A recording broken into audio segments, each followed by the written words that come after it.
Talking to you. It's 24 minutes now before 7 o'clock, already 24 minutes to 7. So we're continuing our discussion as we look toward the 45th anniversary of the Barbados Defence Force. This time around, though, we have the Barbados Coast Guard represented. So Barbados Coast Guard Sub-Lieutenant Zhane Kellman, the 2IC Division Officer Engineering, is here with us. Good morning. Good morning. And also here's Lieutenant Commander Graham Rocheford, Executive Officer with the Barbados Coast Guard. Good morning and welcome. Good morning, Tisha. Good morning, viewers. Good to have both of you joining us this morning to talk a lot more about the work you do. And again, I'd like to thank you for the work that you do for Barbadians, because a lot of the times we are oblivious to what is happening just beyond our shores. We hear sometimes about operations and what's happening, but we're not sure exactly how things are coordinated and how things are done. And I know you're going to share a little bit about the work that you do in the maritime space around our borders with us. So I'm going to start with you, Lieutenant Commander Rocheford. Talk to me a little bit about an overview of what the Barbados Coast Guard does for the island. Good morning, viewers. So, firstly, the mission of the Barbados Coast Guard is to safeguard the national interests of Barbados and protect its territorial waters. We like to do that through the use of professionalism, constant vigilance within the maritime environment, and interagency cooperation with our stakeholders, customs, the Barbados Police Service. All right, that's a lot of work. And for you, Sub-Lieutenant Kellman, talk to me a little bit about your role as an engineer or second in command, division officer for engineering, and how your role feeds into this general mission.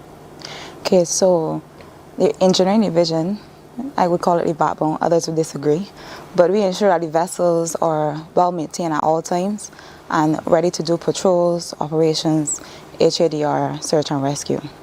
So we ensure that the vessels are ready and maintained and can conduct the operations that we need to. Is this an area that you always wanted to get into, or was it something that you moved into after you got into the service? From young, I always wanted to be an engineer, hands-on, not the type to be behind the desk so much, physically involved in anything. So I initially joined the Army to be an engineering officer. All right, good stuff. And of course, you're realizing that. Talk to me about your role as a commanding officer, as an executive officer, Commander Rocheford. So, like you mentioned, I'm the support to the commanding officer. So I ensure basically all the administration happens within the Barbados Coast Guard on behalf of the commanding officer. So I have a very important role. He handles the operations and focuses on more of the external matters. I take care of the day-to-day running. I look after ensuring that things run smoothly within the Coast Guard on a daily basis. What are some of the other roles that we don't necessarily see within the service? And I know for Sub-Lieutenant Kellman, hers is one of those roles that we don't necessarily think about, but the people who are kind of behind the scenes, making sure that the ship is running, literally. Yes. You know, so what are some of the other roles that help to make up the work that you do on a daily basis? So some of the other responsibilities that we have, like the TOAC mentioned, search and rescue, safety of lives at sea. We patrol, unless you're at sea, you're not going to see us, but we patrol 24 hours a day to ensure that the maritime space is safe. We also engage in fisheries protection, port state control, which is looking after ensuring that the various ports around Barbados are safe. And we also provide assistance to the regional security system in terms of, we also provide counter-drug, anti-narcotic assistance to the various territories within the RSS. As you know, there are 8 RSS states now, Guyana having recently joined. And so we also provide some of those services to our fellow countries. All right, Sub-Lieutenant Kellman, what's it like being in the service? And I guess people ask you this all the time. It's an experience. Basically got my foundation from cadets. Instead of making it a hobby only, I proceeded on making it a career. And I have had some of the most amazing experience in the Army. All aids in growth and development as a young lady in a male-oriented organization. It has its challenges, but it makes you a very strong individual, very resilient. All right, well said. What about you, Lieutenant Commander Rocheford? Your experience with being a part of this esteemed institution? So I have 26 years of service within the Barbados Defence Force. I originally started in the regiment at Special Operations Company. Then eventually migrated over in the area of operations to the Barbados Coast Guard because I was the operations officer for the regiment, which means that I was responsible on behalf of the commanding officer to ensure that all these patrols happen safely in accordance with the rule of law. And I also did a lot of coordination with a lot of the other security services, customs, Barbados Police Service, and several other organizations required to do close coordination in order to ensure that the Coast Guard is able to carry out its mandate. So I've been to, the Army has provided me with a wealth of experience and knowledge. I've traveled to the US, China, Canada, multiple places. So it provides a multitude of training experiences for you in order for you to be able to do your job effectively. Are there any misconceptions that people have about what's done? I mean, I have my director in the background asking me about scrubbing places with toothbrushes and all that. I mean, there's some stories that are often out there. I think that we can use this opportunity to be able to kind of maybe dispel some myths as well. I know it's tough and experiences are different. I'm not trying to gloss that over. But is it everything you thought it would be, even as a cadet going in, or has it been a lot more? It's a lot more. It's a lot more. It's a lot more dynamics. Cadets obviously is on the surface. You do drill, you train with the soldiers, you get that exposure to what the Army is like. But when you join, there are a whole lot of different dynamics that play in terms of administration, what you don't see behind the scenes. So I was privy to understand and have an appreciation for all the hard work that's put in for what you guys see. Yes. And for 26 years, that's a lifetime. That's a long time.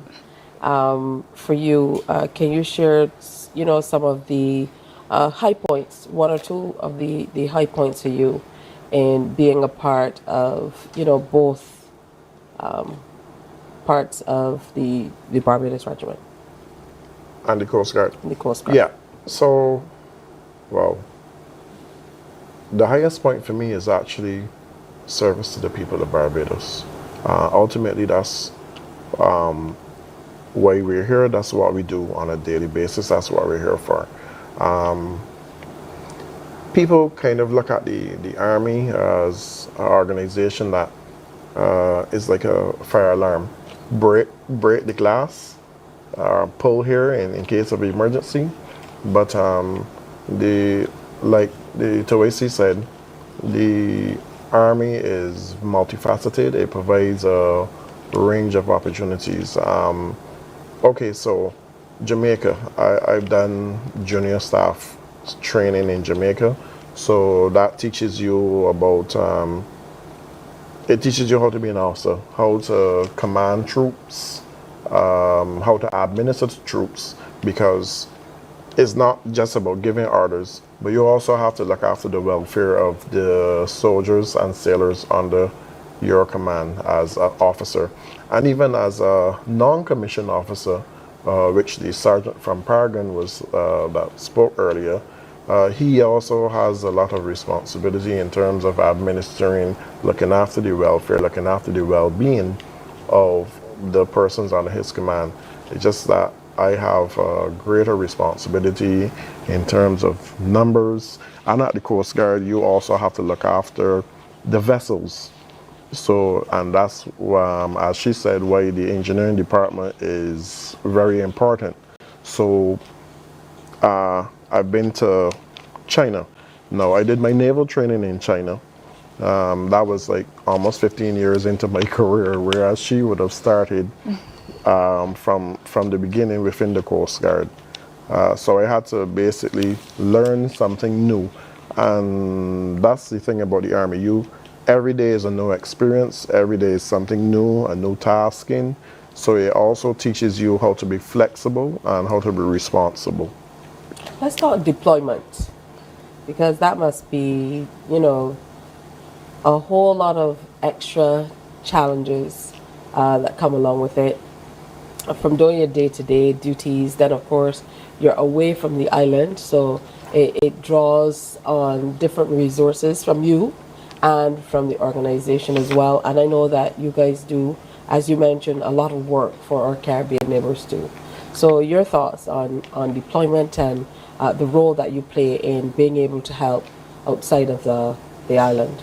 Okay, so I was privy to be on the deployment for the volcano in St. Vincent, and we didn't know what we were going to get into, but the mere fact that we were going to assist, we lean on that a lot, and to be able to provide the basic necessities for persons on every voyage to and from Barbados, and then to see the progression from where it was to where it went after. That's what we hold on to. Yes, we miss our families. Yes, we miss your time home. But helping others is what we thrive on. So we don't think about ourselves first. We ensure that persons around us are good, and then we focus on ourselves. And of course, we often hear that when there,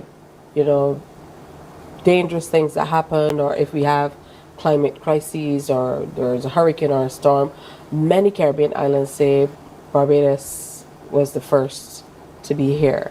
That means that planning does not commence when something happens.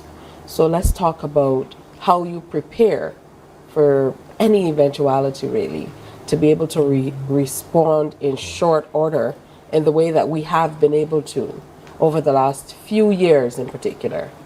Yeah, like you mentioned, planning starts at the beginning of every year.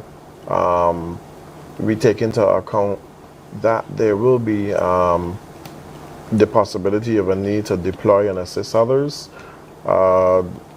So we start our planning, we start our coordination.